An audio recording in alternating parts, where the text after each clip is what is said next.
Ready to take control of your crypto and move it from Indodax to the Phantom wallet? First, log into your Indodax account and navigate to the Funds tab. This is where you'll find a list of your crypto holdings. Find the cryptocurrency you wish to transfer, let's say Solana for instance. Click on the Withdraw option next to it.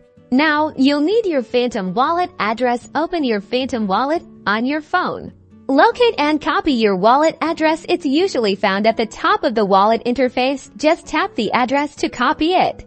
Back on Indodax, paste your Phantom wallet address into the required field. Double-check the address carefully for any errors, then enter the amount of crypto you want to withdraw.